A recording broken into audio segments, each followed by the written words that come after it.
साथियों, नमो बुद्धाय, जय भीम। लीजिए दूसरी वीडियो लेकर के मैं आया हूँ। सुमन प्रताप बौद्ध, बुद्ध गाथावाचक, जिला मुरैना, मध्य प्रदेश की धरती से। और मेरे फिर सवाल अमरीश जी से हैं कि अमरीश जी, पहले तो आप ये बताइए, आपने कहा कि आपको कथा करने का अधिकार किसने दिया। तो मेरा सवाल आपसे है कि अमरीश जी, आप बताइए कि आपको कथा करने का अधिकार किसने दिया है। क्या 1947 से पहले आप यादव थे? बता सकते हो? नहीं बता सकते। मैं बता रहा हूँ, 1947 से पहले आप एक गुलाम थे, और 1947 के बाद जब देश स्वतंत्र हुआ तब देश के तुम एक नागरिक बन गए, गण बन गए। समझ रहे हैं? उसके बाद भी आप यादव नहीं हुए, लेकिन इसके बाद भी आप लोगों ने बहुत गलत सवाल किया। दूसरी बात आपने कही थी कि चमरिया से चाची कह दो तो चौकाम आ जाती है। दोस्त, ये शब्द इतना बुरा शब्द है कि संवैधानिक दायरे में नहीं है, आपको सज़ा भी पड़ सकती है। खैर, अभी मैं आपको हिदायत दे रहा हूँ, चेतावनी दे रहा हूँ, आप समझ जाइए।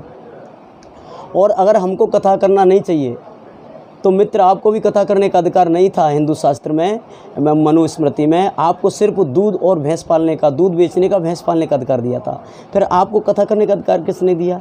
अगर आपको नहीं पता तो मैं बता दूं, ये कथा करने का अधिकार परम पूज्य बाबा साहब डॉक्टर भीमराव अंबेडकर जी ने मौलिक अधिकार के तहत दिया था।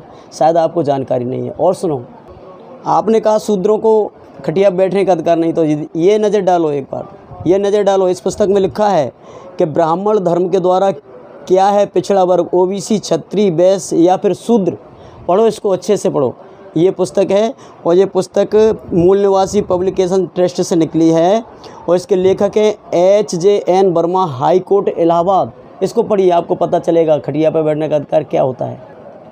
आपने कहा रावण राक्षस थे, हम लोग आरती करते हैं, तो सुनो, ये पुस्तक है, मैं इसको बता रहा हूँ, आपके पास ऐसे प्रमाण नहीं होंगे साथ। राक्षस राज रावण, रणजीत कबीर पंथी जी ने लिखा है, और इसमें लिखा है अगर राक्षस थे रावण तो शूद्रों को वेद पाठ करने का अधिकार नहीं था, उनको मंत्र उच्चारण करने का भी अधिकार नहीं था। तो फिर ये रावण ने त्रेता युग में रावण ने ये, हनुमान जी जब सीता की खोज करने गए तो इसमें साफ लिखा है, सुश्राव जयता तत्र मंत्राना रक्षो ग्रहेशु स्वाध्याय तांसुचे या तो धानाम दर्शसः। अर्थात जब हनुमान सीता की खोज करते हुए लंका में प्रवेश करते हैं तो वहाँ उन्होंने राक्षसों के घरों में किसी को मंत्र जपते सुना तथा किसी को स्वाध्याय करते सुना। ये क्या है? अगर राक्षसों को वेद पाठ करने का अधिकार नहीं था तो फिर ये कैसे कर दिया? इसका मतलब कि रावण राक्षस नहीं थे, वो प्रकांड वेदों के शास्त्री थे, जिनसे आपके राम भगवान ने भी शिक्षा प्राप्त की थी। ध्यान रखना। अब इसमें एक और उदाहरण बता रहा हूँ कि षडंग वेद विदुषा कृत प्रवरया जनाय सुस्रा बब्र हा घोषानन विरात्रे ब्राह्म रक्षायात रक्षाम। अब सुनिए, अर्थात ब्रह्मा मुहूर्त में 6 अंगों शिक्षा, कल्प, निरुक्त, ज्योतिष, व्याकरण तथा छंद सहित संपूर्ण वेदों के विद्वान तथा श्रेष्ठ यज्ञों द्वारा यजन करने वाले राक्षसों के भवनों में वेद पाठ की आवाज़ होने लगी। इसे हनुमान ने सुना। अगर ये राक्षस थे तो इनके घरों में 6 अंगों की वेद पाठ कैसे होता था? और सुनो, क्या अब भी इस बात का और प्रमाण चाहिए कि महाराज रावण और सभी राक्षस वेदों के विद्वान थे या नहीं? तो अमरीश जी, आपको मैं समझता हूँ कि आपको बहुत अध्ययन करने की आवश्यकता है। जो आप हिंदू हिंदू हिंदू हिंदू चिल्लाते रहते हो, तो सुनिए, मैं आज आपको बता रहा हूँ कि असल में हिंदू है क्या। जिस हिंदू की आप दुहाई देते हो, मैं आपको बताऊँगा कि असल में हिंदू क्या है। जिससे हिंदू की तुम बात करते हो, तो ये देखिए, ये पुस्तक बता रहा हूँ, हिंदुज़्म का दर्शन, ये बाबा साहब डॉक्टर BR अम्बेडकर जी द्वारा लिखा गया है, और अनुवाद किया है डॉक्टर सुरेंद्र अज्ञात जी ने। अब देखिए, मैं ब्राह्मण जाति से ही बिलोंग करने वाले बहुत ही समाज सुधारक, बहुत बड़े, जिन्हें देश और विदेशों में यात्रा की हैं, परम सम्मानीय जो है, मैं आपको बता रहा हूँ जिनका नाम स्वामी दयानंद सरस्वती जी लिखते हैं। इनके 5 वर्ष बाद स्वामी दयानंद सरस्वती ने हिंदू का विरोध करने का, देखिए, हिंदू का विरोध करने का दायित्व तो अपने कंधों पर ले लिया। उनके प्रवचनों से संग्रह उपदेश मंजरी से 2 उपदेशांश नीचे प्रस्तुत हैं। उन्होंने हिंदू का विरोध किया है, उन्होंने ब्राह्मणों का विरोध नहीं किया है। उन्होंने देश में रहने वाले लोगों का विरोध नहीं, उन्होंने हिंदू का विरोध किया है। ये हिंदू है क्या, इसे आप समझिए अवनीश जी। अब रहा प्राण प्रतिष्ठा के कारण जड़ मूर्ति पूजा के अर्थ मारने का क्या आधार है, उसे देखो। न तो चारों वेदों में अर्थात ब्रह्मास्त्रोत सूत्रों में और न 60 दर्शनों में, 6 दर्शनों में कहीं भी प्राण प्रतिष्ठा के मंत्र दिए हैं, तो फिर प्राणेभ्यो नमः इस प्रकार के प्राण प्रतिष्ठा के मंत्र कहाँ से निकले, उसका विचार हम हिंदुओं को नहीं। मैं भूल गया, ये स्वामी दयानंद सरस्वती गए थे, वो जब मंजेश जो है उपदेश मंजरी में कह रहे थे कि हम हिंदू हो, तो उनको मुंह से जल्दी से निकलेगा हम हिंदू हो, तो स्वयं कहते कि नहीं मैं भूल गया, हम हिंदू नहीं, हम आर्य हैं। आर्य कहते श्रेष्ठ, और आज भी आर्य का अर्थ होता है श्रेष्ठ, ठीक है। तो श्रेष्ठ लोगों को उन्होंने गालियां दी हैं, तो उन्होंने कहा कि श्रेष्ठों को हिंदू बता दिया।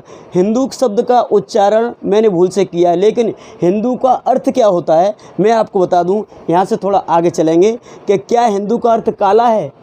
इसमें लिखा है, कई लोग फारसी और उर्दू के शब्दकोश उद्धृत करके बताते हैं कि हिंदू शब्द के अर्थ नकारात्मक हैं। नीचे हम कुछ शब्द उन शब्दकोशों को अज्ञात करते हैं जिनमें ऐसे अर्थ अंकित हैं, ठीक है। फारसी शब्दकोश गयासुल्लुगात में हिंदू शब्द का अर्थ हिंदू काला, काफिर, चोर, बदमाश, बटमार, मस्सा, छछुंदर है। समझ रहे हो अवनीश जी, आप हिंदू हिंदू हिंदू की दुहाई देते हो। मुझे आज इतना इसलिए बोलना पड़ रहा है कि तुम्हारे कान के पर्दे खोलने हैं, तुम्हारे दिमाग में जो कीचड़ भरा हुआ है वो निकल जाए और तुम अपने समाज का सही तरीके से उद्धार कर सको, उसको सही रास्ता दे सको, क्योंकि आप एक कथावाचक हो। इसीलिए मैं आपके सामने इतना बोल रहा हूँ, और संभल जाओ, इतने में ही समझ जाओ, वरना आगे आगे आने वाली वीडियो में अगर आपने अपनी लैंग्वेज पे कंट्रोल नहीं किया, अगर आप अपनी भाषा को सही भाषा में नहीं नाप तोल के बोल पाए, तो ध्यान रखना अवनीश जी, मेरे वो सवाल होंगे जो आप तो क्या, आपके बड़े बड़े विद्वान उन सवालों के पीछे कटघरे में खड़े नज़र आएंगे। मुझे सुमन प्रताप बौद्ध कहते हैं, मैं बिना प्रमाण की बात नहीं करता। और थोड़ी सी बात और बता देता हूँ हिंदुओं के बारे में। और सुनिए, उर्दू की, ये सही लिखा है, उर्दू की सही दुल्लुगात पृष्ठ 1254 1940 ईस्वी में लिखा है, हिंदू हिंदुस्तान की बासिंदा कौम जो भूतों को पूजती है। हिंदुस्तान का रहने वाला, देखो, हिंदुस्तान का रहने वाला चोर, महाजन, लुटेरा, गुलाम, हबसी, काला आदमी है, ये लिखा है। तो आपकी समझ में क्यों नहीं आता अवनीश जी? मैं आपको फिर हिदायत देता हूँ कि आप संभल जाइए, आप संभल जाइए, वरना एक चैलेंज और करता हूँ मैं आपको कि मैं यहाँ तीन चार जो है शास्त्रों के नाम लूँगा जो देश के अंदर हैं, 3-4 धर्मों के नाम लूँगा, उनके जनक के नाम लूँगा, उनका लिखने वालों के नाम लूँगा, लेकिन आप बता देना जो सनातन की तुम बात करते हो ना, तो सुनो, इसमें लिखा है बौद्ध धर्म तथागत बुद्धा ने त्रिपिटक नाम की पुस्तक इनकी धर्म ग्रंथ है, वर्ष 2600 वर्ष पहले लिखा, स्थापना की जगह है बुद्ध गया। अब ध्यान से सुनते जाना। जैन धर्म संस्थापक है महावीर स्वामी जी, धर्म ग्रंथ आगम, इसको 2600 साल पहले समकालीन बौद्ध समकालीन में लिखा गया था, और स्थापना की जगह पारसनाथ। और सुनिए, यहूदी, इसके संस्थापक है हज़रत मूसा, धर्म ग्रंथ का नाम है तौराह, इसको वर्ष 2400 वर्ष पहले लिखा, और ये कहाँ लिखा है? स्थापना की जगह एरूशलेम, ठीक है। अब आता है फारसी, इसके संस्थापक हैं जोरास्टर यवेस्ता, जो 2400 वर्ष पहले लिखा, इसकी स्थापना की जगह इसमें दी नहीं गई है, लेकिन संस्थापक कौन है ये दिया गया है, ठीक है। ईसा मसीह है, इसके संस्थापक हैं। ये जो बाइबल धर्म ग्रंथ है इनका, और 2000 वर्ष पहले लिखा गया। इसके बाद आता है इस्लाम, हज़रत मोहम्मद इसके संस्थापक हैं। कुरान इनका धर्म ग्रंथ है, और 1400 साल पहले इसको लिखा गया है।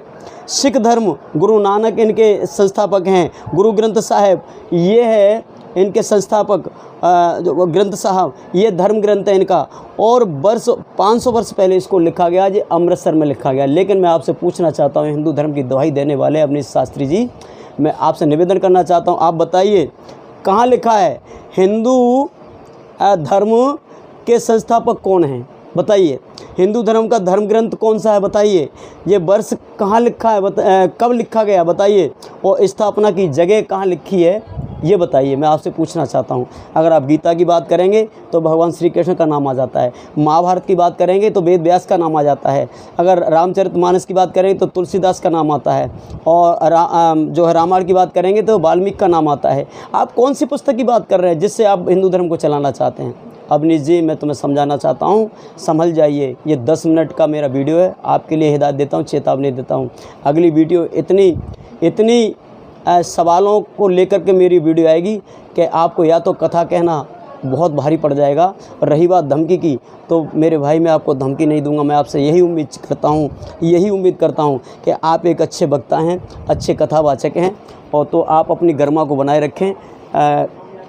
यूपी के अंदर बहुत बड़े कथावाचक हैं, बहुत बड़े अच्छे कथावाचक हैं, मैं उनको प्रणाम करता हूं कि वो अपनी वाणी में कभी भी इस तरह से शब्दों का प्रयोग नहीं करते। आप भी थोड़ा संभल जाइए, संयम रखिए, धैर्य रखिए। जिन लोगों ने आपसी में बुद्ध कथावाचकों से भी निवेदन करना चाहता हूं कि अपनी भाषा पर संयम रखें, किसी को गाली देने की आवश्यकता नहीं है। सामने वाला यदि तुम्हें गाली दे रहा है तो उसको गाली से संबोधित मत करिए, आप उसको समझाइए, आप उसको प्रमाण के साथ समझाइए। ये गाली देने से हमारी बात बनने वाली नहीं है। हम वंशज गालियों के वंशज नहीं हैं, हम गालियों के वंशज नहीं हैं। हमारे पूर्वजों ने, पुरखों ने, हमारे आइडियल आदर्शों ने कभी गाली का सहारा नहीं लिया है। उन्होंने अपनी बुद्धि, विज्ञान, विवेक, शील, समाधि, प्रज्ञा और करुणा, मैत्री, इनका सहारा लेकर के दुनिया को जीता है। तो इसी प्रकार से आप भी अपना विचार संयम रखें, अपने विचारों को रखें और अपने भाई बहनों को अच्छा संदेश दें। ऐसी आशा और उम्मीद के साथ अवनीश जी, मैं आपको फिर से नमो बुद्धाय, जय भीम बोलता हूँ। और यदि आप राम का नाम लेने से खुश होते हो तो मैं आपकी तसल्ली के लिए बोल देता हूँ, जय राम जी राम की, जय राम जी राम की। ठीक है भैया अवनीश जी, आप सभी देशवासियों को नमो बुद्धाय, जय भीम। इस वीडियो में भी 11-12 मिनट की वीडियो है या 12 मिनट की हो जाएगी। इस वीडियो में भी अगर मेरे से कोई गलती हुई हो तो मैं पुनः उन शब्दों को जिनसे ठेस पहुँचेगी उनको वापस लेता हूँ। सभी को नमो बुद्धाय, जय भीम।